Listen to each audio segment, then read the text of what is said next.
them, like you said, no big deal. You don't like to see losses like that. You don't like to see the team get frustrated. But I saw Justin and LeBron get frustrated in the second half of that game, and when they started thinking about pulling players at the beginning of the fourth quarter, you knew they had given up, at least in that particular game, because everyone was off. So I just don't feel like it's time to panic yet. I don't feel like it's, Boston's going to kill them in this series. I just feel like it was a bad game, and sometimes you get bad games like that. And we saw it last year happen. How many times did we talk about early on when we just started doing the pod, the swings in series, where you would see a 25-point win, and then 2 nights later, they would lose by 20. We said then, like, what does Vegas do with these kind of swings in games? How do you even set a line when one team goes out and wins by 25 and turns around 2 nights later and loses by 20? The three-point shot is just the difference maker in the NBA right now. They shot 73s on Monday night in Golden State and Houston. 73-point shots.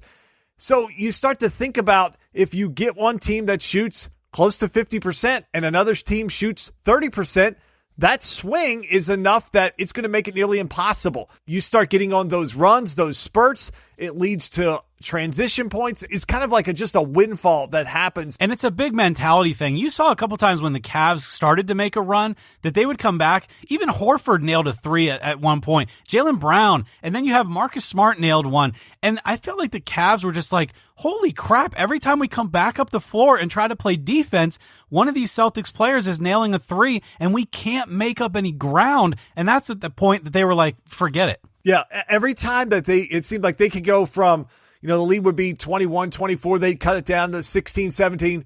Boom, Celtics would hit a 3, get another 2, get it right back to where it was. Even when, they cut it down to 14, it was 3 possessions. One of them included the three-point shot. You look up, the lead's 21. You're already in the fourth quarter, and you're like, okay, how much energy do we want to expel at this point with an older team? And at what point there's no return on investment? And that's the point that they got to. So that stuff just gets played up. It's good for talk radio. It's good to get people to argue about it. Oh, are the Celtics the team that's going to knock it off? Are they the best matchup for the Warriors? I don't know how many times I heard that on Monday and Tuesday during the day of poll questions and all this other stuff of, are the Celtics a better matchup for the Warriors? We're one game into these series. And again, the Rockets, that's a different one because they're at home and they lost, and Golden State is probably far and away, when healthy, the best team in the league. And again, they have to stay healthy to, I think, be able to be as dominant as they are. But when they're healthy, I don't think anybody's really close to them. But this Celtics team, Eric, they're an impressive bunch when you start to look at the youth of this team. Now, they didn't land a draft pick on Tuesday night when the lottery came out. They didn't. The Lakers pick had to fall to number 2 or 3 for them to get it. It looks like they'll get Sacramento's 2019 pick. But Eric, this Celtics lineup is just loaded with talent. When you look at them, as being fans of the Sixers, they scare me because it's easy to sit there and say, oh, these are going to be the 2 teams that are going to be fighting it out.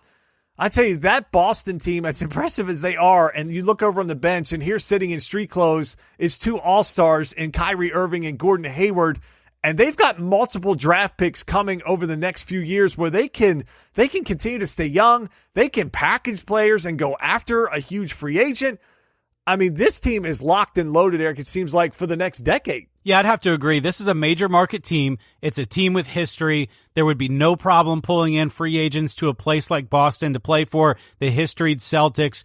It's going to be interesting. I agree with you that you've got Kyrie, you've got Hayward sitting over there, you've got picks, and you've got the unit that has played through this playoff system with a chip on their shoulder and been really impressive. The other thing that's been impressive to me, Justin, and I know you've said it before, is Brad Stevens. He has coached one heck of a playoff series, not only in round 1, 2, and now game 1 against the Cavaliers. A lot of that comes down to coaching because of the way Morris and Smart and others were able to shut down LeBron and get the team frustrated overall. Justin, the only way that they can keep up with the Warriors, though, is their shooting efficiency. They have shot very, very well throughout this entire playoff run that they've made. And I keep wondering, when does that kind of start to fall down? I was hoping it would against the Sixers. It never really let up. Now in game 1 against the Cavs, against my guy LeBron, they shoot well over 50% again. And it's like, wow, they're just draining them from everywhere. That's their only shot to keep up with the Warriors, is if they had efficiency that high in that series. The problem is, They just don't have the ability, I think, to guard all of the pieces that the Warriors have. So ultimately, I think the Celtics, you're going to be surprised that I'm going to say this. I think ultimately the Celtics as a unit provide a better NBA Finals against the Warriors because I think they would be good basketball games. I think there would be a lot of points scored. I think the Cavs would provide a pretty poor series because I could see the Warriors sweeping the Cavs or winning 4-1. Because outside of LeBron, the Cavs just go on too many cold streaks with too many pieces of their lineup. Game 1 was unacceptable. You cannot shoot 34% in the NBA and expect to ever win. And like I said when we opened this segment, if they did that against the Warriors, they would lose by 40. And that would be with Durant and Curry and Thompson sitting in the fourth quarter. So it's a scary time with this series. Let's not overreact to Game 1. We're sitting here in the studio with the game on mute.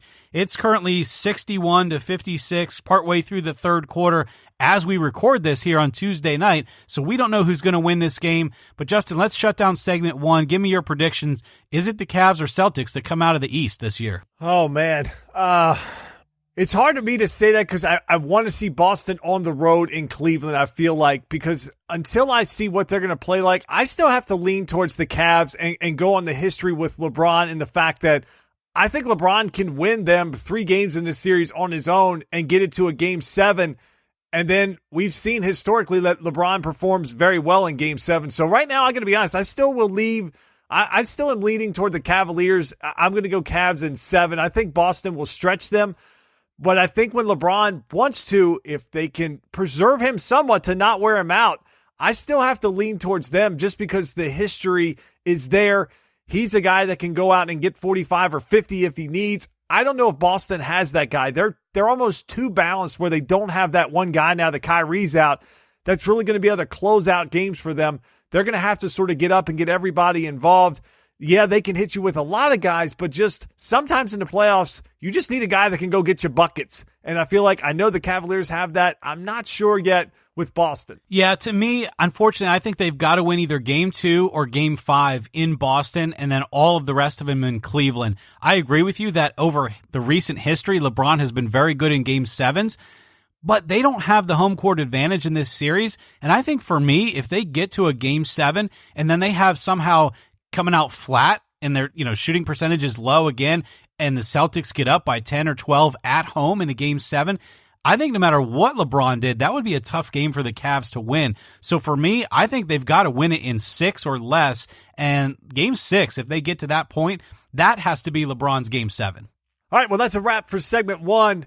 When we come back, it's talk-worthy time. Are sports fans going to get a little lighter in the wallets after a Supreme Court decision this week? We've got some NBA quick hitters to discuss. Did the Toronto Raptors make a big mistake, and were we too hard on the Bucks? And we'll finish it off with the Evil Empire. They're back, and is baseball better for it?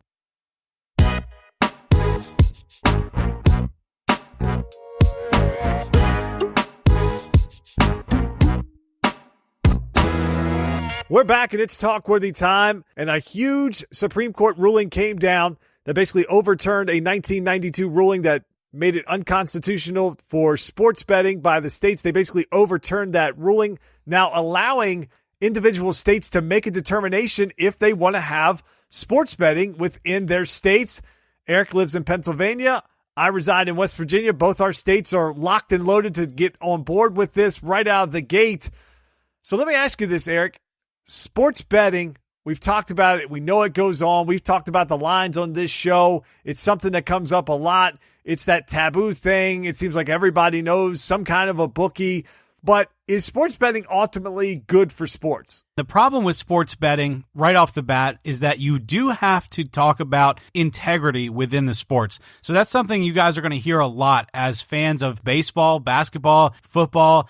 It doesn't really matter. The integrity of the game is going to come into question. We saw it years and years ago with boxing. Anytime that there's real money on the line and it goes outside of the boundaries of just daily fantasy sports or year-long fantasy leagues, now you've got to put some effort into making sure that what is taking place on the court or the field or the baseball diamond or whatever the case may be is legit. These are multi-million and billion-dollar leagues. I mean, this is no joke. And so the first facet of this is really kind of opening up to the fact that, okay, now we've got to make sure that there's integrity in all these sports. Otherwise, Then you get to the second part, which is Vegas and bookies.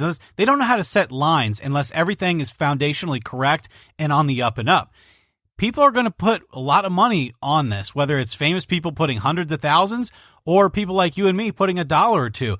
It just is going to be that way, and it's going to draw a lot of people in. Casinos are probably going to open up sports betting areas. Even our DraftKings accounts are going to slightly change because DraftKings already was prepared for this. They've got software on the back end that they're ready to roll out in the States as soon as they can open up the section of their website that's not just DFS or daily fantasy sports, actual gambling. So they're ready for this. They've been ready for this. I'm sure they're really excited. I got an email actually from them the night of this ruling that says, hey, be prepared. We've been prepared. Now we get to roll out all this new stuff. But the other facet, Justin, that I think people do have to be careful of is the addiction part of it. And I think we'd be remiss if we didn't talk about that at least a little bit. And I don't mean we have to talk about it in depth. I just want to acknowledge the fact that sports betting can be a dangerous game. And so although you're going to hear about us talking about it on this show, you're going to hear about how it might impact things that we enjoy, like the PGA Tour or like the NBA. Even NASCAR is probably looking at this as an opportunity They're thrilled with new this. ownership to bring this in as a new marketing strategy, a way to change some things. I've even heard some crazy ideas on Twitter already about how NASCAR could implement gambling within their sport. So we're not going to overreact. We're not going to get into all that. But needless to say, there's going to be opportunities for men and women who love sports to shell out a little bit of money, and that can get dangerous really quickly. So I just hope that not only the agencies and the bookies and everybody involved from the leagues, they just recognize and acknowledge that this is a slippery slope, and so we want to make sure, just like alcohol and things, that everything is done with regulation and in moderation. It seems like if they can do something where there's limits to that, and also the fact that a lot of times with the, you can't play DraftKings, for example, on credit like you can if you're doing something with a bookie. So I think that will help if they put some limits in terms of betting numbers on these, either casinos or the apps or whatever they're going to have. I think that will help too. I think for the normal sports fan, what it allows is almost what DFS is allowed, where if you're watching a game like Cavs Celtics and that's the only game on TV, and you look at the line and you're like, hey, you know what? I really like the Cavs tonight. I think they're going to bounce back, and you want to throw a 10 on the game. You can do that. You can have some action on, just like when you're watching, you want to do the 2-game prime time, for example, where it's Monday night, Thursday night, or Sunday night, Monday night on DraftKings, and you want to throw a couple bucks on it because you're going to watch the game and you want a little juice on it. You want a little action. You want to be invested in it. I think that's the biggest difference it'll make for the normal sports fan. If they start to implement where you can bet at games and do some of the stuff like we've seen over in Europe with soccer matches and tennis, that's going to really change the game, because then you're going to be able to instantaneously bet on things. If you're at a baseball game, can you bet, will this batter get a hit? Will he get walked? Will he hit a home run? What's the odds on those things? Are they going to allow prop bets and all that stuff on DraftKings and everything? I mean, can it get out of hand like that? Like, that's some of the ideas that are out there of how you can juice up these. Because remember, when you're watching a game on TV, and certainly when you're streaming it, there's a lag. I mean, if you're watching a game streamed on ESPN, on the Watch ESPN app, it's normally 2 or 3 plays behind what's actually on TV. And that's even delayed because of if someone cusses, if something happens, they can cut the feed. So it almost would be, then you'd have to worry about is someone at the game live on the phone with someone back home that can bet, where you actually have to be there live watching it in the arena somehow. So there's so many different layers to this. I mean, you talk about the ultimate onion. This sucker's going to need to be unpeeled. But this is just like the whole with marijuana. It's happening. It's happening underground. It's happening behind the scenes. If there's money involved that it can be taxed, if others can make money off of it, they're going to legalize it. This was just something that was going to be coming down the pike. Like you said, it'll be now the integrity. The leagues want to get involved. They want a piece because, we have to have an integrity. You should already have integrity. I mean, we're as fans paying a lot of money. There's a ton of money on these TV deals. You shouldn't have to worry about that. The Tim Donaghy days, all that stuff should not be an issue for these leagues. But like you said, the addiction part of it, I think that's something they'll have to consider. Will they? I don't really think that they will. I think if there's someone out there that's got a gambling problem, they're probably already doing it, where it's in a much more dangerous situation for them, where they're betting on credit, they're betting with maybe some nefarious type of people, where you're going to have to put money up front, I think, in this new venture where, at some point you're just going to flat run out.